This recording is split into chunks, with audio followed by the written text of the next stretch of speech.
you go to the second module, which is much more complicated, but it do cover other set of skill and ability. We don't talk it yet in the old module. That's why I call comprehensive skill-based module. It from Mumford, the Carroll, Hadding, Jacobs, and Fleischmann 2000. Basically, they use the funding of U.S. Army Department of Defense. A sample module of 1,800 Army officers. It represents 6 grade of levels. You could work so out closely with them and collect all the ideas, terms, and try to integrate it into this module. The module is 3 major things in here. First, individual attribute. How the leader can do as an individual skill. There's some sort of that they use skill, but some sort of that they use ability, because it's not really applied yet. Competencies, right? Have 3 sets: problem solving, social judgment, and knowledge. Knowledge, but it's not skill, but it is something base to create a skill. And of course, the last thing is outcome, effective problem solving. Yeah, I don't care what theory you go, but you got to solve a problem. And then the performance, that is something you need to go through. That you got to have good performance. You finish a task right in time, like something like that. There's 2 parts of this: a career experience. Yeah, there's something. When we talk about a career, we normally mention about 2 parts, and we're talking about the environmental influences, which is something external, outside of the leaders and followers, can impact you, right? Environment. There's impact in both. It's all of this domain in here: individual competence and leadership. So we are not go really in detail of this all the thing. I just go through some basically idea so you can realize that there possess many terms and ideas you already go through somewhere in popularity knowledge, but in leadership study we try to put it on a frame that it connect to each other and come to the outcome. First, when talking about individual, we talk about cognitive ability, basically intelligence, IQ. Yeah, nothing else to go through that. EQ might be not a thing when it is module. So general cognitive ability is linked to biology or experience. What that means? You hire people with general cognitive ability, people who are smart, basically. Yes. Smarter you are, the higher cognitive ability you are. That's it. Fair idea. It's nothing related to social, philosophical, or whatever it is. It's just basically poor biological. You're born with knowledge. But how about people well experienced, people with some special cases in their life, create for them a better ability to apply the knowledge into the skill in a good time frame. So the group of scientists, they put it to crystallize cognitive ability, which is intellectual ability that is learned, acquired over time. It's a store of knowledge we acquire through our experience, so we can learn over time. So that is basically something you represent in experienced people. And of course, if you have no experience, the only thing you base is a general cognitive ability. That's it, because you don't have experience. You will not have any of this, right? And then we go motivation. There's an idea here occurs in 2015 in idea.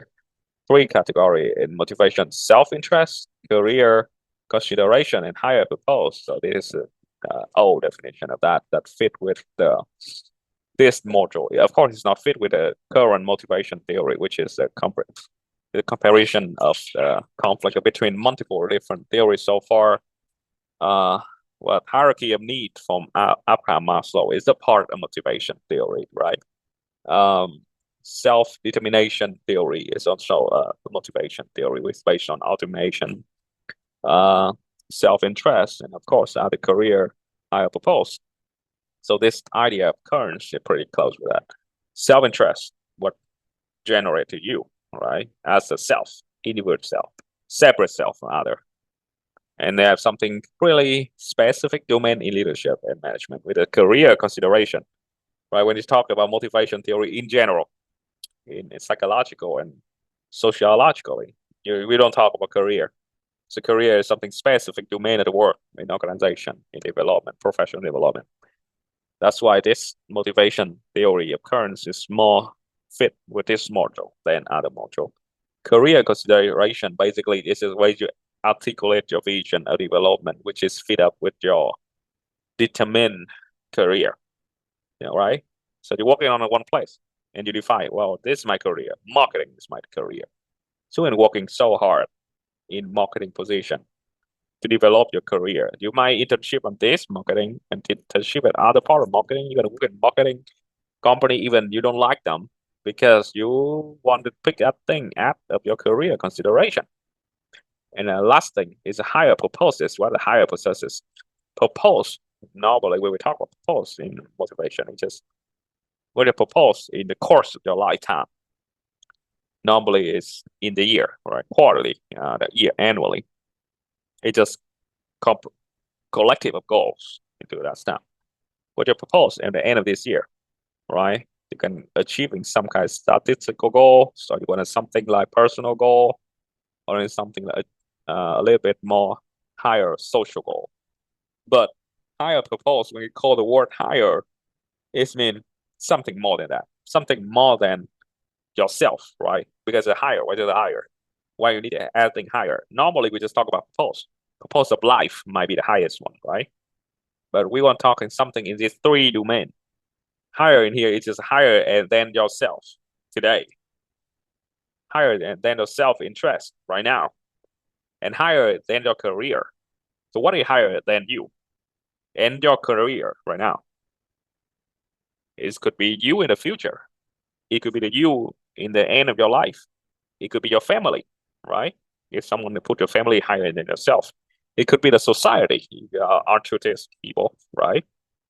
And it could be the science, could be the goodness, if you have philosophical approach of things, or idealistic, or it could be your happiness, right? In more than interest, it's more than a career. This is a higher purpose. Personality, which is something we see in individual attribution. Basically, it's just like personal characteristic, which is related to organizational situation. Yeah, we don't want to talk it too complicated. We had a personality already so complicated. Problem solving skill, which is something I think we should go detail. We had to have multiple definition of problem solving skill. And I think the problem solving skill of Munford, Todd, Hitch, and Markitas in 2017 is pretty interesting. They have 9 sub-skill inside the problem solving skill, and it's the problem definition, cost and goal analysis, constraint analysis, planning, forecasting, creative thinking, idea evaluation, wisdom, sense making, and visioning. Yeah, quite sound complicated, but yeah, luckily we have a module of that. And it's got really, we call logical module of problem solving. First, you need a problem definition. You have to see the problem. What's the problem? That's the first question you should ask. And then 2 sub-skill that they give cost analysis. What caused the problem? Goal analysis, which is what this problem would lead us to, right? This problem, the pipeline breakdown. What caused of that? Something cracked with the pipe, right? Or temperature change so quick. What the goal of this problem? But the goal of this thing is just leak out all the water, the pressure release, but the water keep coming apart, and you gotta release the crack. Get that law of physics. That's the goal. It's not the goal of problem solving, right? The goal of problem solving obviously is to solve the problem, but it's the goal of the problem or the problem outcome. We can call it the same thing. Because sometimes you cannot find the cause. You just got to see the goal. That's why I have a slash right here. Okay. Like, for example, the war popping up. Normally, when the war popping up, we know that the cause is a conflict, right? We cannot go so deep. What's the real cause of that? We cannot go up there because just right. The reality is we have their ambiguous system of information. We cannot get the clear information, transparency, 100% of both sides. How we know it? We don't know. So the only thing got to go with the cause. We're stuck out there. So what got to go? Go to the goal. What the goal of this conflict? The goal of this war? They try to eliminate each other, or they will try to be pressure the third party. Let's think about it, right? Twist it a little bit. That way, the problem solving idea. On we go with something else, constraint analysis. So constraint is something happen in the human being. Some constraint, the constraint is more, we can call it ideological obstacle. So the real obstacle is I cannot do the work because I'm not that smart. It's the real obstacle. But constraint might be I fear of doing that. I'm sort of lazy. I feel I don't like to do it in 9 p.m. Tuesday.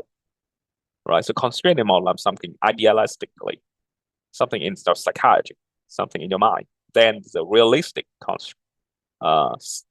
obstacle, like your ability, like your knowledge, like your technical problem, like tools, the procedure, which is we can solve by practical tools like your lack of knowledge, I train you, right?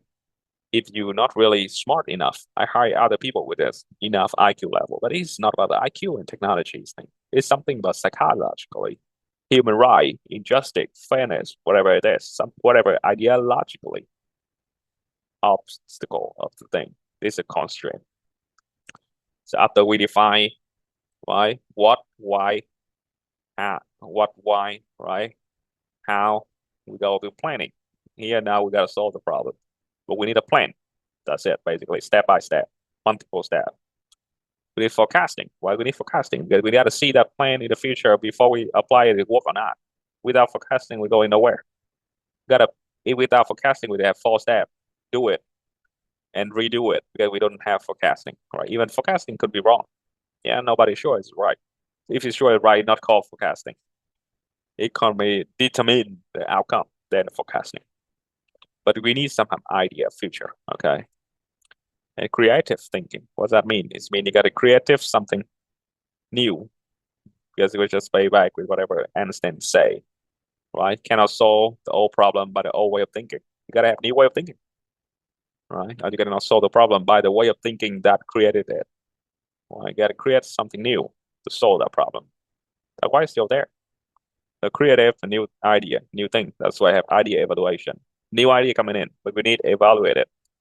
New knowledge coming in. We need wisdom. What's the idea of wisdom here? The wisdom in here, the way that group of scientists define is the ability to apply the knowledge and idea appropriately with a situation. So either a smart way or clever way to apply the knowledge. That's why it's bigger thing than intelligence itself. Intelligence itself can create good outcome. But the wisdom is know what is a good time to do it. That's another wisdom. And the last thing is sense making, envisioning. What it means that you make all of these ideas and wisdom and stuff to become understandable to other, right? Visioning, right? Make sure people understand it and make sure it come into their sense. Because if it not makes sense to other, you come with too much. You have creative idea, you have a comprehensive, complicated plan, you have the wisdom thought up here. If it's not making sense with people who not that have that type of wisdom and creativity and planning or forecasting ability, they will not do it, right? We're just talking about a problem solving in leadership and management idea, which is we do it with a group work, more than 2 people. So you got to make sense with other and visioning, give the idea for them. Give all of this analytical step by step for people to let them know that we try to do it. That basically all the 9 sub-skill of problem solving. I think it's interesting. I don't know where we break it down, the problem solving skill into this 9 sub-skill, but it's quite like maybe the first time I saw something like this. And all this set of skill is something we should go deeper into a personal or individual skill development in the future. Yes, when you go to skill, there are thousands of skills there. But how we line up in the group of skill, it'll be a good start. Okay. And we have something that we in a module with something last domain that we're talking, which I think is important and why I make this module of Munford and the group become comprehensive. Yeah, we talk about social adjustment and social skill. So the definition of that module is the capacity to understand people and social system, which is so big, right? Understand people basically psychologically, philosophically, and sociologically. That's how you define the people, right? And social system, of course, sociology, and all other stuff related to that. Munford in the same idea to define that social adjustment and social skill into a couple other skill. Perspective taking. What that means? This means you're taking other people's worldview and accept that could be different, could be the same, could be overlap with your worldview. Where we all have different worldview, right? That's why in the few earlier CEP we're talking about the worldview, because that is the most important. Define the perspective of human being. Worldview is a philosophical term of the perspective. Perspective is smaller. Okay. We have second one is social perceptiveness. What that means? Perceptiveness is just percept. Percept is the way you see other, right? The perspective, the way we see the things. What by our worldview. Percept is the way multiple individuals seeing one thing. And social perceptiveness, it means how the society collectively see that thing. And society in here we have different boundary, like American society, African American society, right? Well educated or high educated society, economic, financial society. For instance, let's break down smaller sub society, and we don't talk about the whole global perceptiveness. That is something else. Vietnamese is something different, and American is something different. Conservative, liberal was different, but we have to define out the boundary of that field. Perspective is boundary is a individual. We individually have different perspective. We just don't know it, or just too passively. We lack of independent way of thinking, so we swing into other people perspectively. Other people worldview, but we think that it's the same with us, but better. So we follow them. Then we just think about our own. So that is perspective. But perceptive is something that a group of people seeing one thing. It's like politics is something we're normally going to see. Religion is something we're normally going to see. Economic theories is something you're normally going to see. That how the group of people is no matter about their education level or socioeconomic status or gender or ages gap, you're seeing things in the same way. And how we put it on the same group based on a perception. Okay, the third one is behavioral flexibility. Well, this thing is pretty big. The only thing I say is because society is a collective of different individuals, so we need to be flexibility, and we need to have the behavior that adapt the change of society. And last one is social performance, which is different with general performance. We put it on social standpoint, which is well socialized, or at least keep up with all the regulation and norms in society. Or in social group, when if we talk about social group, we have multiple groups. We can see it back in the basic social approach about socialization agency. We talked, last year, I think. In family, you perform different. In peer, perform different. In the workplace, perform different. In the social group, perform different. In the religion group, perform different. And that's how we perform, right?